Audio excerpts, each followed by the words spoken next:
Most people think that firmware is just one file, but it's not. It can actually be an entire operating system compressed, packed, and hidden inside of a binary blob. But today I'm going to show you how to crack it open like a hacker. Or a reverse engineer. You take your pick. Let's go ahead and get started with the video.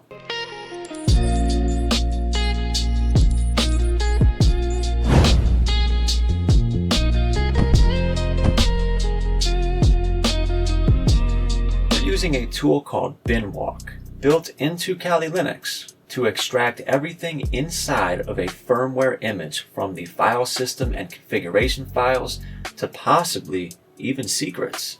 So if I do a what is on Binwalk, it is described as a tool for searching binary images for embedded files and executable code. Basically scans binary files and it identifies embedded data structures, things like compressed files, Linux file systems, kernels, etc. and so forth. Think of it like this. If firmware is a locked container, Binwalk is the X-ray machine that shows you what's inside and where to cut. So we can pull up the help menu by running Binwalk with --help. That'll pull up the help menu. This is the original Binwalk, the OG version, written in Python. The newer version, Binwalk 3, is rewritten in Rust. You can pull up the help menu for that, and you're going to see that it looks a little different, a little bit more scaled down. In this video, we're going to focus primarily on the original version of Binwalk, but one of the things that I absolutely love about Binwalk 3 is this option right at the top, -L. You can use this to list all of the supported signatures and extractors. Very useful. It helps give you a really good understanding of the vast capabilities that reside within Binwalk. So let's run that real quick. We're going to run Binwalk 3 with a -L. Make the font a little bit smaller so we can fit everything on the screen. They've added some very nice colorization to the output as well. I really like that. I always appreciate when people do that. So you have everything broken up into columns. We have our signature description column, the signature name column, and then the extraction utility. All right, so we're going to head over to one of my GitHub repositories. This GitHub repository is called Mercam-Firm, and this contains real firmware that I dumped from a Mercury IP camera, specifically from the SPI flash chip on that camera. So I am going to do a git clone of the entire repository, even though I'm just interested in that firmware blob. And when this has completed, you can cd inside of the newly created Mercam-Firm directory.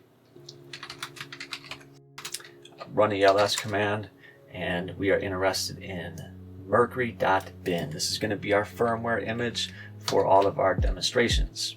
I want to get a general size of the firmware image, so I'm going to run ls-lh on mercury.bin, and it is approximately 8 megabytes in size.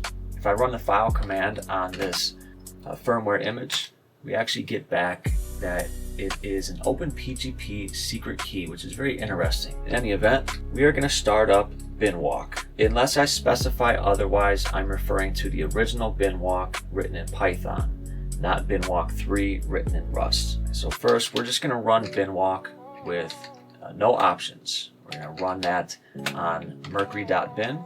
So Binwalk performs a scan of the firmware image, and it tells you what it is able to detect. Alright guys, we just started up something very new. I think this is pretty big, but we're still trying to get the word out about it. We have a private line. It comes right into this lab right here. The whole point is that you call the number, you leave a message. Let us know your thoughts. If you think the video sucked, let us know. If you liked something about it, let us know. Really, whatever is on your mind, let us know. The messages are going to start being played in different videos, possibly shorts. Still figuring all that out. The number is in the description for the video. Call the number. Leave a message. It potentially is able to tell you what's inside of the firmware image and where those things inside of the image start at by giving you their offsets, which it does in both hexadecimal as well as decimal format. So you are potentially able to determine where the thing starts and ends.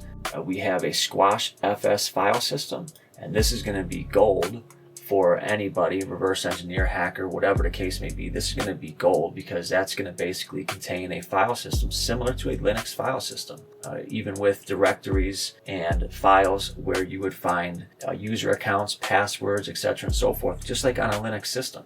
We also see we have XZ compressed data, and we have a JFFS 2 file system as well. There's some small issues with the output. So we have information on this line that is extending all the way over, and it's coming down on this line. Same thing up here in this area. That can make it somewhat hard to decipher what's going on.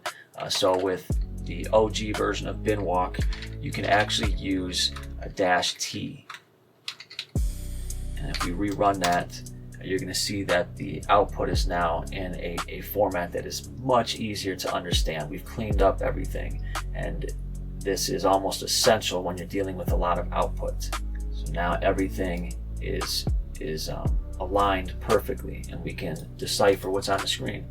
All right, so the next option we're going to take a look at is -Y or -Y, and this can be used to identify the CPU architecture. Very, very handy, especially if your angle on this is reverse engineering. So we're going to run Binwalk with a -Y on the firmware image. It does pick up on the architecture of this. We get back that this is ARM executable code, specifically what is referred to as 16-bit thumb. Another very, very popular option, commonly used when you're using Binwalk, and this is, of course, the -E option. This is used to calculate the file entropy. This can be very essential, particularly when you are trying to get an understanding whether the firmware image is leveraging things like encryption or compression inside of that image. So when you run this command, it typically produces an image of a graph. So we're going to run Binwalk with -E once again on the firmware image. And unfortunately, I get back some errors. We're having some issues, I guess, with the Python 3 module that is needed for this. We don't even have to worry about what the problem is or how to fix it because we have Binwalk 3 installed. So let's default to Binwalk 3 with a -E on the firmware image. It calculates the file entropy, and it actually saves it to a .png. So we're going to use the open command, and we're going to open up that image. So how do we interpret these results? What I like to do is I like to use the graph in combination from the output that we already have from running Binwalk on the firmware image. We already kind of know that it's a firmware image, obviously.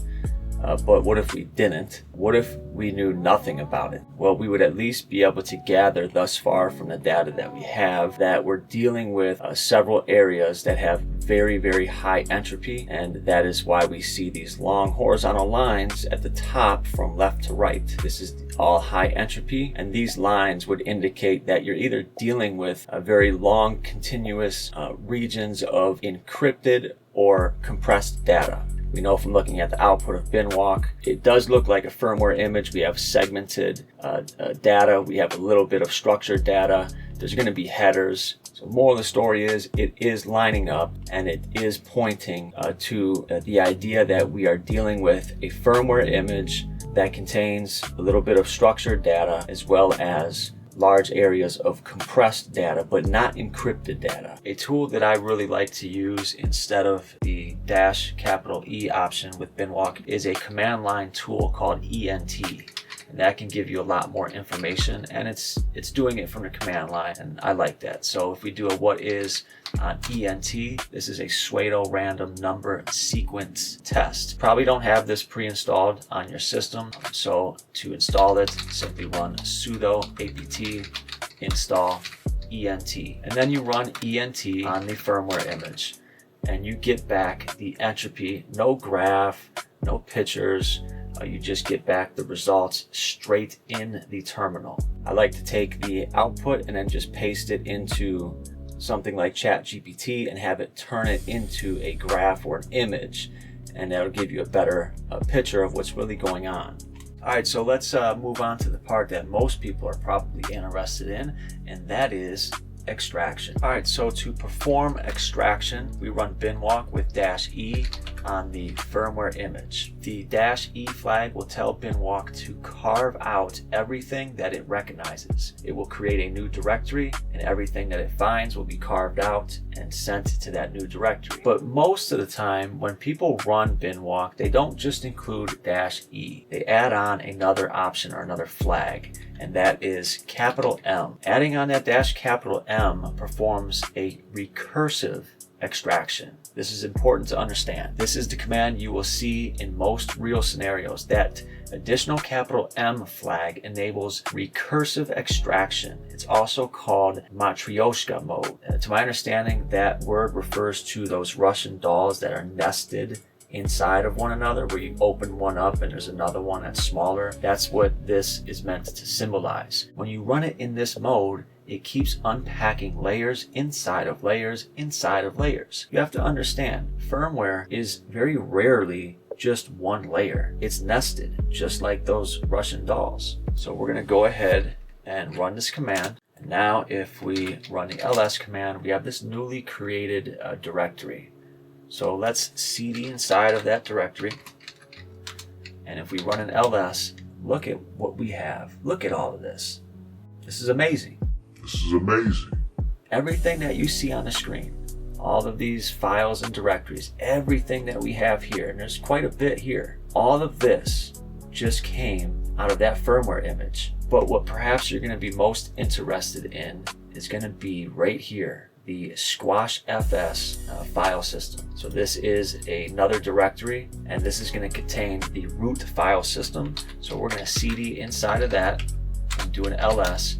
And now this should look very familiar to you. This is what the root of your file system probably looks like right now on your Linux system. Almost identical to this.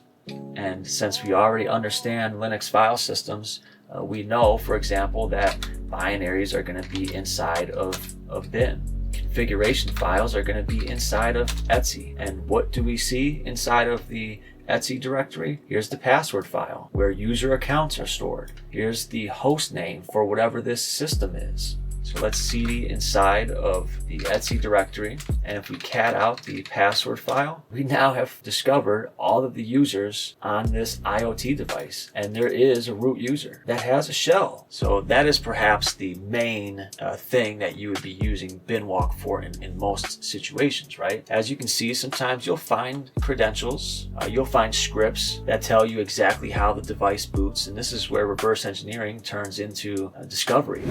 This is another repository that falls under the IoT hacking genre, and it contains a lot of information. Great walkthrough for you guys, linked to the videos, and this is actually much more in depth than the previous one.